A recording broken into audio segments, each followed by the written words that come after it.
நீங்கள் அந்த வாழ்த்துறையும் சரி வாக்களிக்க வேணும் சொன்னதும் சரி சந்தோஷமாக தான் இருந்தது. ஆனால் திடீரென்று நடிகர்கள் பக்கம் போகக்கூடாது என்றதில் அது என்ன ஒரு சின்ன இடிப்பண்டு. அதாவது நடிகர்களின் பக்கம் வாக்காளர்கள் தங்களுடைய கவனத்தை செலுத்தக்கூடாது என்பதற்குரிய காரணம் என்னவென்று சொன்னால், உதாரணமாக கடந்து வந்த பாதையை நீங்கள் உற்று நோக்கினால் மதிப்புக்குரிய எம்ஜி ராமச்சந்திரன் ஐயா அவர்களும் ஜெயலலிதா அம்மையார் அவர்களுடைய காலங்களில் அவர்கள் பொதுமக்களுக்கு நிறைய சேவைகள் செய்தார்கள்.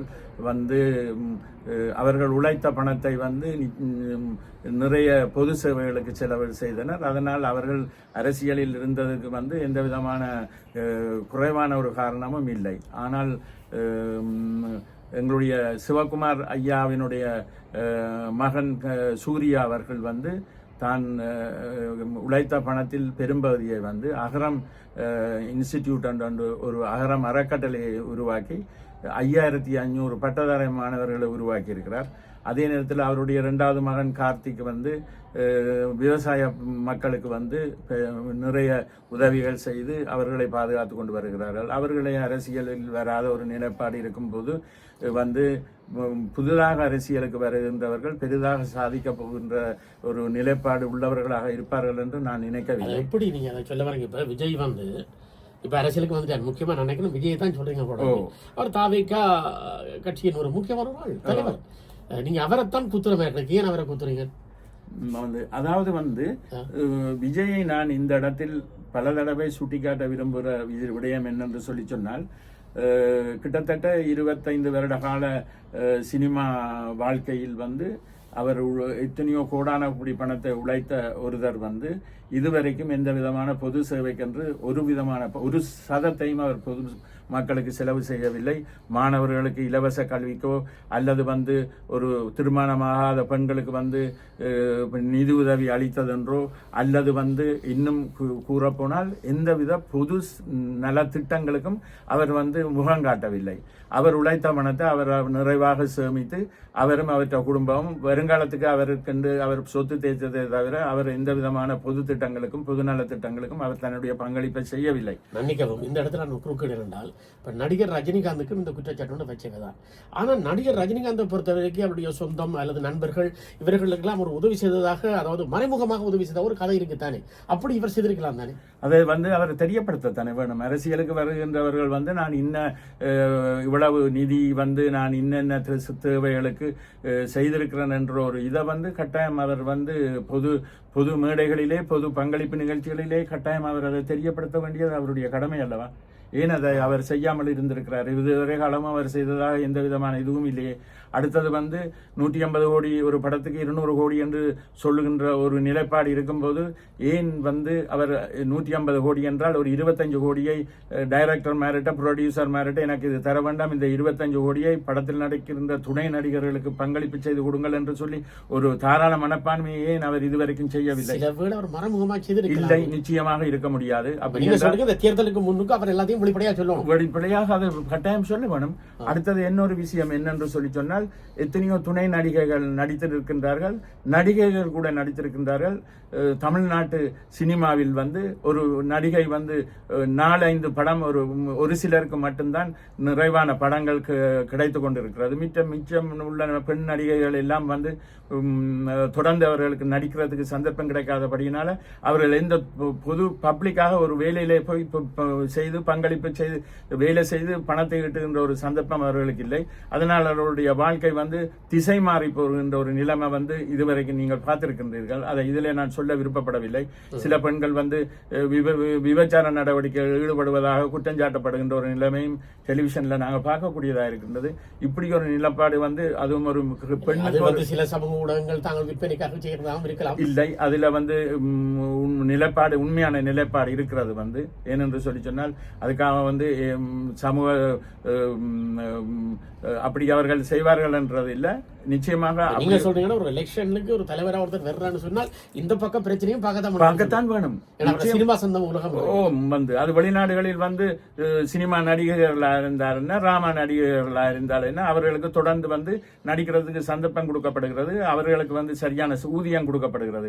ஆனால் இந்தியாவை பொறுத்தவரையில, தமிழ்நாட்டையும் பொறுத்தவரையில வந்து அப்படிப்பட்ட ஒரு நிலப்பாட்டில் அவர்கள் இல்லை.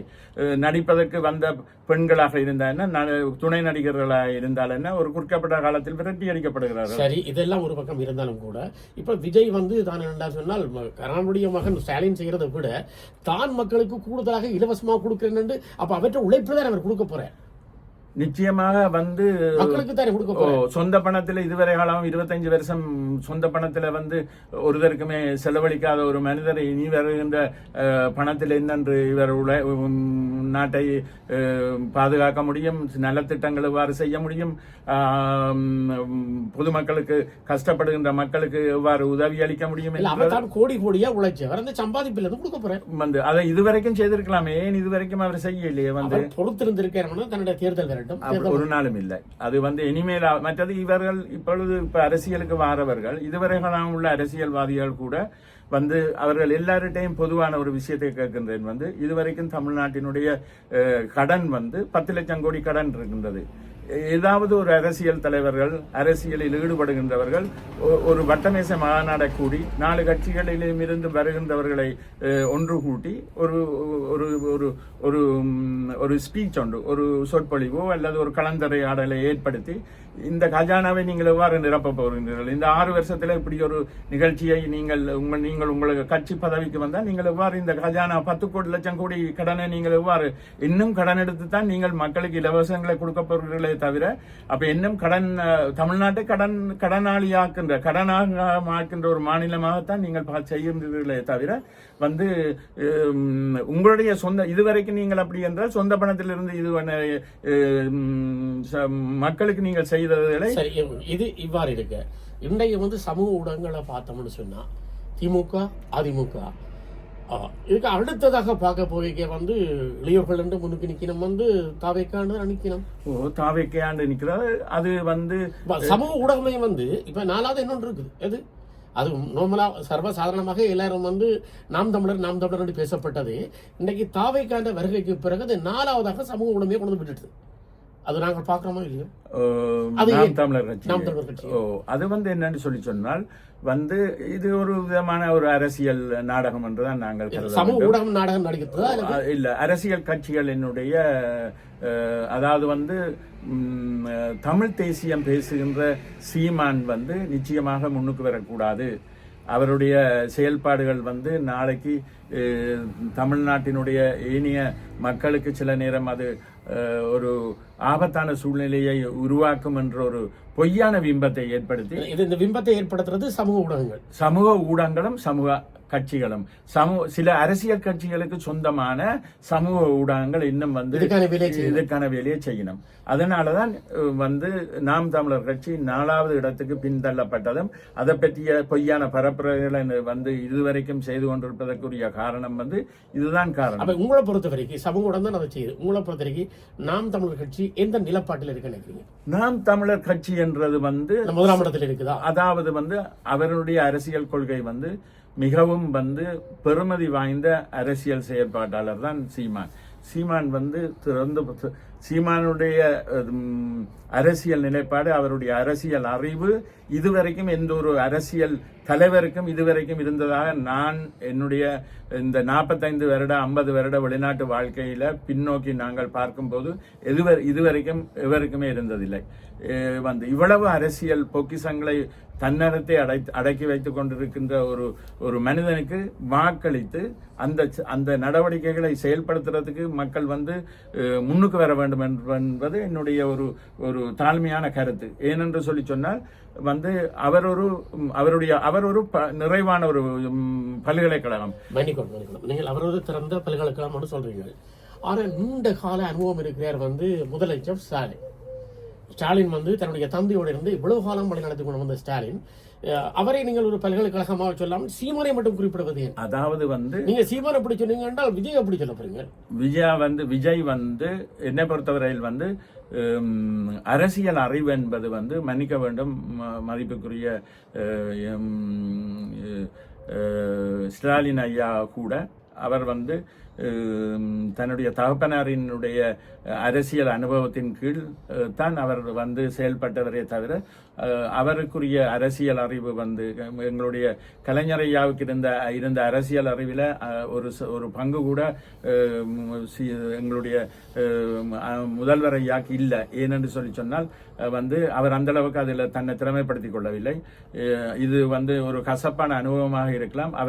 இதுதான் உண்மையும் கூட. ஒவ்வொரு அரசியல்வாதிகளும் தங்களை வந்து சரியான முறையில் மட்டும் இப்படி இருக்குன்னு சொல்றீங்க. அவர் ஒரு திறந்த பல்கலைக்கழகம்ன்றீங்க. ஆனா அதே வழியில பார்த்தால் இந்த திறந்த பல்கலைக்கழகம் போய் ஸ்டாலின் அவர்களை சந்திச்சிருக்கிறார். சந்திச்சது மட்டுமல்ல, அதுக்கு பிறகு சமூக ஊடகங்களாம் ஒரு சொம்ப தூக்கி ஸ்டாலினுக்கு பின்னுக்கு அவர் சொல்ற கருத்துக்கு தான் முன் வைக்கிறார்னு சொல்லிடுமே, அதை பற்றி என்ன சொல்றீங்க? அது வந்து அரசியல் நாகரிகம் என்று இருக்கு. என்ன சொல்ல வரீங்க? அரசியல் நாகரிகம் என்று சொல்லும் பொழுது 45, 50, 60 வருட காலமாக தொடர்ந்து 2 கட்சிகள் ஆட்சி தமிழ்நாட்டின் அரசியலை நிர்ணயித்து ஆட்சி செய்து கொண்டு வருகின்றார்கள். அந்த விடயத்தில் வந்து மிகவும் கௌரவமான ஒரு கட்சியாக 2 கட்சிகள் இருக்கின்ற நேரத்தில் அதை நிர்வகித்தவர்களை போய் ஒரு கல்யாண நிகழ்ச்சியோ அல்லது ஒரு துக்க நிகழ்ச்சிகளில் போய் அவர்களை